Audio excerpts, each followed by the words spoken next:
بسم الله الرحمن الرحيم. الحمد لله الذي أنزل على عبده الكتاب ولم يجعل له عوجا قيما لينذر بأسا شديدا من لدنه ويبشر المؤمنين الذين يعملون الصالحات أن لهم أجرا حسنا ماكثين فيه أبدا وينذر الذين قالوا اتخذ الله ولدا ما لهم به من علم ولا لآبائهم كبرت كلمة تخرج من أفواههم إن يقولون إلا كذبا فلعلك باخع نفسك على آثارهم إن لم يؤمنوا بهذا الحديث أسفا إنا جعلنا ما على الأرض زينة لها لنبلوهم أيهم أحسن عملا وإنا لجاعلون ما عليها صعيدا جرزا أم حسبت أن أصحاب الكهف والرقيم كانوا من آياتنا عجبا إذ أوى الفتية إلى الكهف فقالوا ربنا آتنا من لدنك رحمة وهيئ لنا من أمرنا رشدا فضربنا على آذانهم في الكهف سنين عددا ثم بعثناهم لنعلم أي الحزبين أحصى لما لبثوا أمدا نحن نقص عليك نبأهم بالحق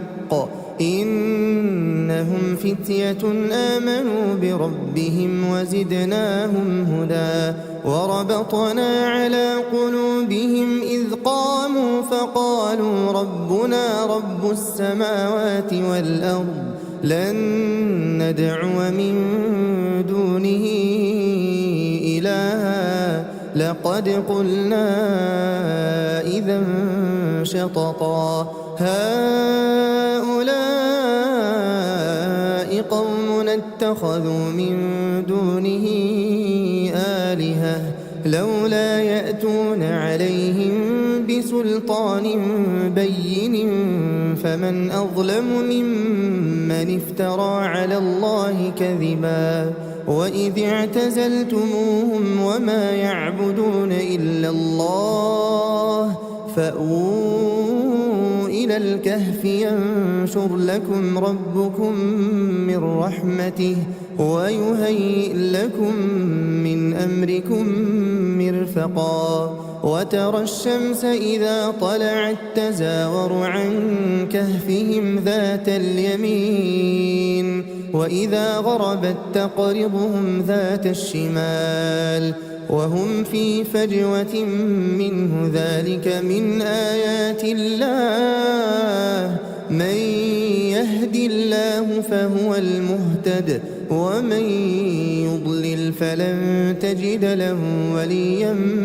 مرشدا وتحسبهم أيقاظا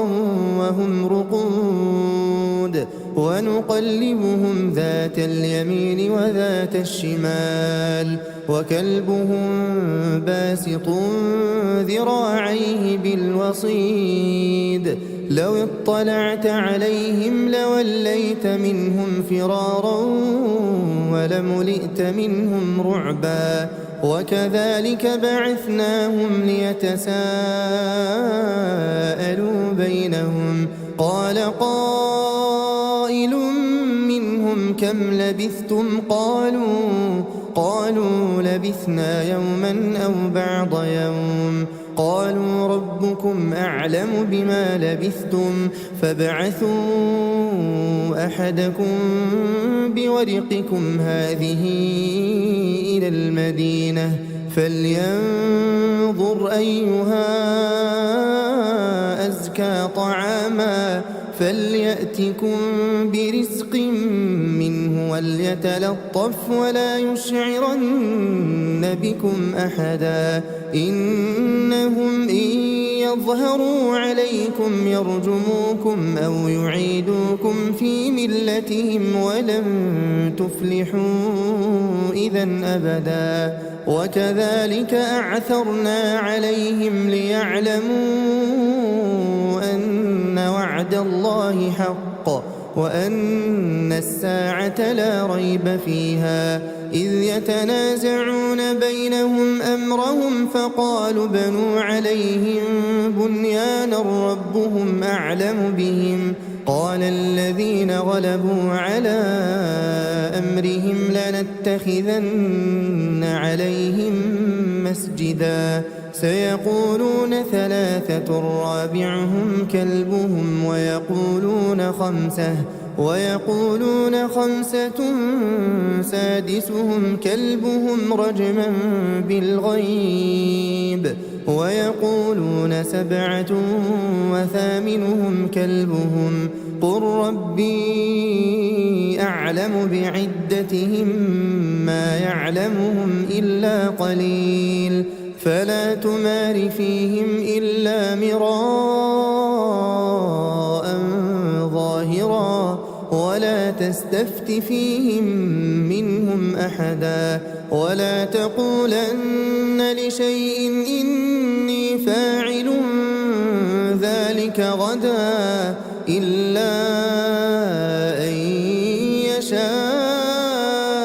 الله واذكر ربك إذا نسيت وقل عسى أن يهديني ربي لأقرب من هذا رشدا ولبثوا في كهفهم 300 سنين وازدادوا 9 قل الله أعلم بما لبثوا له غيب السماوات والأرض أبصر به وأسمع ما لهم من دونه من ولي ولا يشرك في حكمه أحدا واتل ما أوحي إليك من كتاب ربك لا مبدل لكلماته ولن تجد من دونه ملتحدا واصبر نفسك مع الذين يدعون ربهم بالغداة والعشي يريدون وجهه ولا تعد عيناك عنهم تريد زينة الحياة الدنيا ولا تطع من أغفلنا قلبه عن ذكرنا واتبع هواه وكان أمره فرطا وقل الحق من ربكم فمن شاء فليؤمن ومن شاء فليكفر إنا أعتدنا للظالمين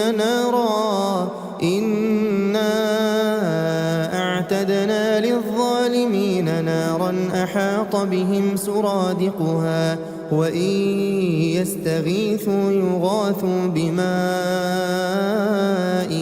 كالمهل يشوي الوجوه بئس الشراب وساءت مرتفقا إن الذين آمنوا وعملوا الصالحات إنا لا نضيع أجر من أحسن عملا أولئك لهم جنات عدن تجري من تحتهم الأنهار يحلون فيها من أساور من ذهب ويلبسون ثيابا خضرا من سندس وإستبرق متكئين فيها على الأرائك نعم الثواب وحسنت مرتفقا واضرب لهم مثل الرجلين جعلنا لأحدهما جنتين من أعناب وحففناهما بنخل وجعلنا بينهما زرعا كلتا الجنتين آتت أكلها ولم تظلم منه شيئا وفجرنا خلالهما نهرا وكان له ثمر فقال لصاحبه وهو يحاوره أنا أكثر منك مالا وأعز نفرا ودخل جنته وهو ظالم لنفسه قال ما أظن أن تبيد هذه أبدا وما أظن الساعة قائمة ولئن رددت إلى ربي لأجدن خيرا منها منقلبا قال له صاحبه وهو يحاوره أكفرت بالذي خلقك من تراب ثم من نطفة ثم سواك رجلا لكن هو الله ربي ولا أشرك بربي أحدا ولولا إذ دخلت جنتك قلت ما شاء الله لا قوة إلا بالله إن ترني أنا أقل منك مالا وولدا فعسى ربي أن يؤتيني خيرا من جنتك ويرسل عليها حسبانا من السماء فتصبح صعيدا زلقا أو يصبح ماؤها غورا فلن تستطيع له طلبا وأحيط بثمره فأصبح يقلب كفيه على ما أنفق فيها وهي خاوية على عروشها ويقول يا ليتني لم أشرك بربي أحدا ولم تكن له فئة ينصرونه من دون الله وما كان منتصرا هنالك الولاية لله الحق هو خير ثوابا وخير عقبا واضرب لهم مثل الحياة الدنيا كماء إن أنزلناه من السماء فاختلط به نبات الأرض فأصبح هشيما تذروه الرياح وكان الله على كل شيء مقتدرا المال والبنون زينة الحياة الدنيا والباقيات الصالحات خير عند ربك ثوابا وخير أملا ويوم نسير الجبال وترى الأرض بارزة وحشرناهم فلم نغادر منهم أحدا وعرضوا على ربك صفا لقد جئتمونا كما خلقناكم أول مرة بل زعمتم أن لن نجعل لكم موعدا ووضع الكتاب فترى المجرمين مشفقين مما فيه ويقولون يا ويلتنا ما لهذا الكتاب لا يغادر صغيرة ولا كبيرة إلا أحصاها ووجدوا ما عملوا حاضرا ولا يظلم ربك أحدا وإذ قلنا للملائكة اسجدوا لآدم فسجدوا إلا إبليس كان من الجن ففسق عن أمر ربه أفتتخذونه وذريته أولياء من دوني وهم لكم عدو بئس للظالمين بدلا ما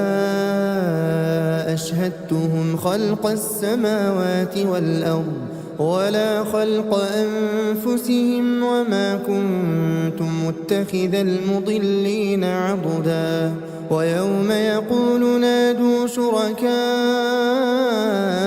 الذين زعمتم فدعوهم فلم يستجيبوا لهم وجعلنا بينهم موبقا ورأى المجرمون النار فظنوا أنهم مواقعوها ولم يجدوا عنها مصرفا ولقد صرفنا في هذا القرآن للناس من كل مثل وكان الإنسان أكثر شيء جدلا وما منع الناس أن يؤمنوا إذ جاءهم الهدى ويستغفروا ربهم إلا أن تأتيهم سنة الأولين أو يأتيهم العذاب قبلا وما نرسل المرسلين إلا مبشرين ومنذرين ويجادل الذين كفروا بالباطل ليدحضوا به الحق واتخذوا آياتي وما أنذروا هزوا ومن أظلم ممن ذكر بآيات ربه فأعرض عنها ونسي ما قدمت يداه إنا جعلنا على قلوبهم أكنة أن يفقهوه وفي آذانهم وقرا وإن تدعهم إلى الهدى فلن يهتدوا إذا أبدا وربك الغفور ذو الرحمة لو يؤاخذهم بما كسبوا لعجل لهم العذاب بل لهم موعد لن يجدوا من دونه موئلا وتلك القرى أهلكناهم لما ظلموا وجعلنا لمهلكهم موعدا وإذ قال موسى لفتاه لا أبرح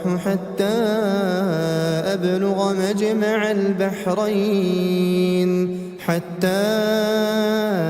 أبلغ مجمع البحرين أو أمضي حقبا فلما بلغا مجمع بينهما نسيا حوتهما فاتخذ سبيله في البحر سربا فلما جاوزا قال لفتاه آتنا غداءنا لقد لقينا من سفرنا هذا نصبا قال أرأيت إذ أوينا إلى الصخرة فإني نسيت الحوت وما أنسانيه إلا الشيطان أن أذكره واتخذ سبيله في البحر عجبا قال ذلك ما كنا نبغي فارتدا على آثارهما قصصا فوجدا عبدا من عبادنا آتيناه رحمة من عندنا وعلمناه من لدنا علما قال له موسى هل أتبعك على أن تعلمني مما علمت رشدا قال إنك لن تستطيع معي صبرا وكيف تصبر على ما لم تحط به خبرا قال ستجدني إن شاء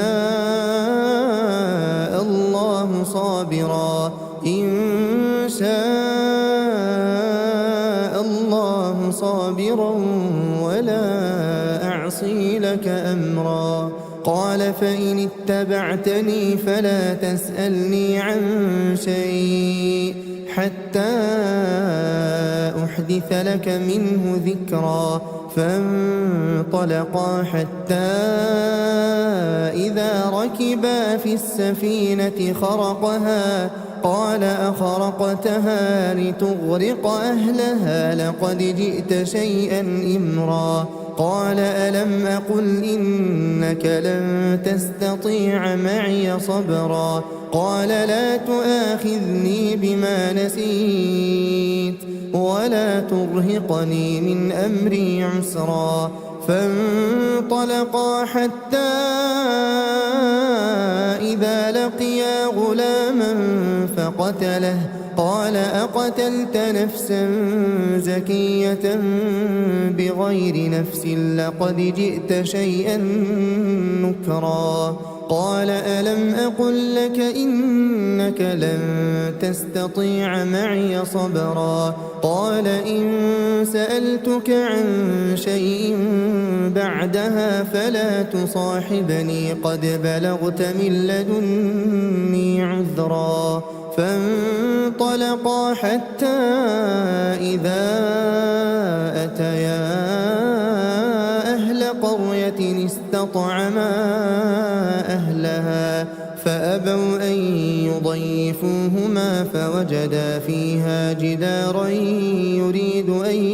ينقض فأقامه. قال لو شئت لاتخذت عليه أجرا. قال هذا فراق بيني وبينك سأنبئك بتأويل ما لم تستطع عليه صبرا. أما السفينة فكانت لمساكين يعملون في البحر فأردت أن أعيبها وكان وراءهم ملك يأخذ كل سفينة غصبا. وأما الغلام فكان أبواه مؤمنين فخشينا أن يرهقهما طغيانا وكفرا فأردنا أن يبدلهما ربهما خيرا منه زكاة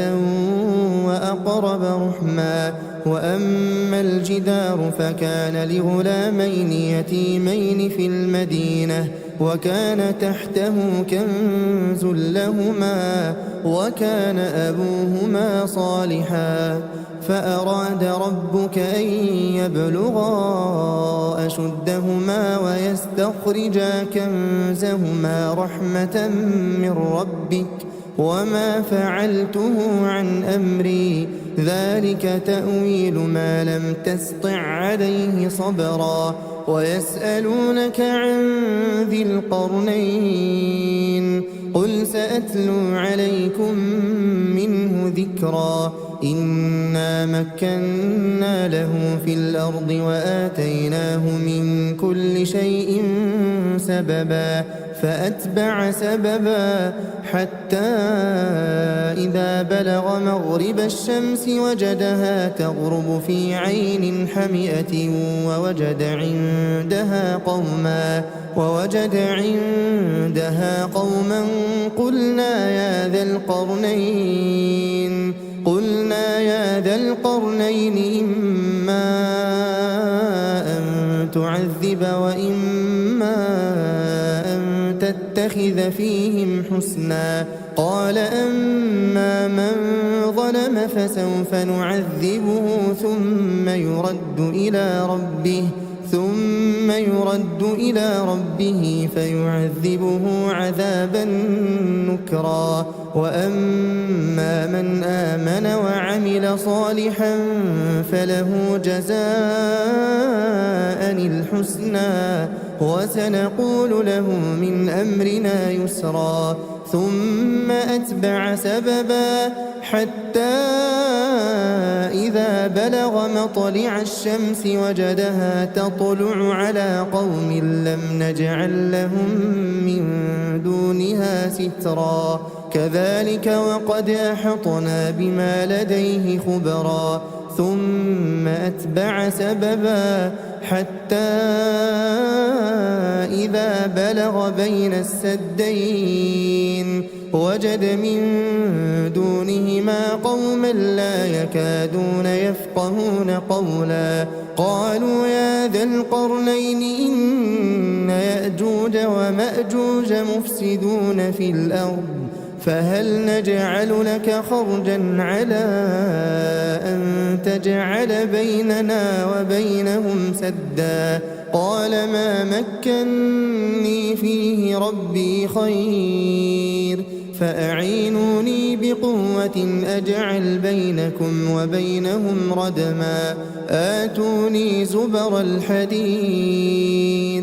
حتى إذا ساوى بين الصدفين قال انفخوا حتى إذا جعله نارا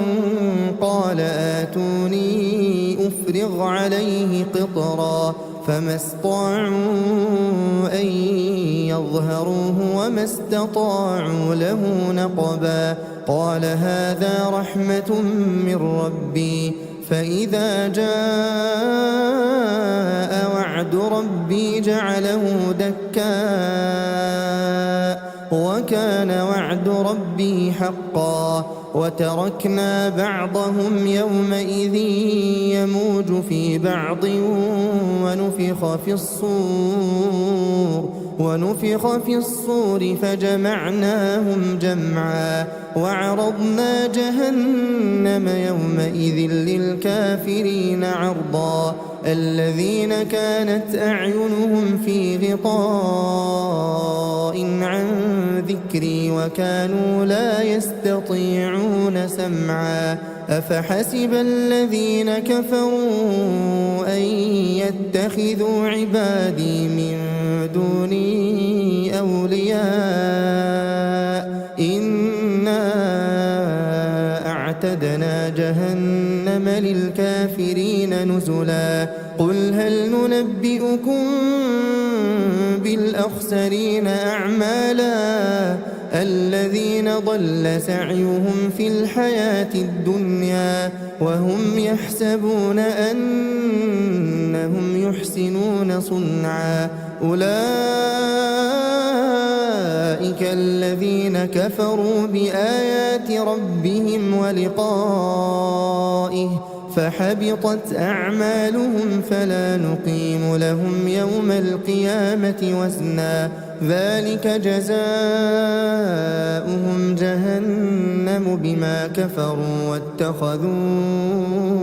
آياتي ورسلي هزوا إن الذين آمنوا وعملوا الصالحات كانت لهم جنات الفردوس نزلا خالدين فيها لا يبغون عنها حولا قل لو كان البحر مدادا لكلمات ربي لنفد البحر قبل أن تنفد كلمات ربي ولو جئنا بمثله مددا قل إنما أنا بشر مثلكم يوحى إلي أنما إلهكم إله واحد فمن كان يرجو لقاء ربه فليعمل عملا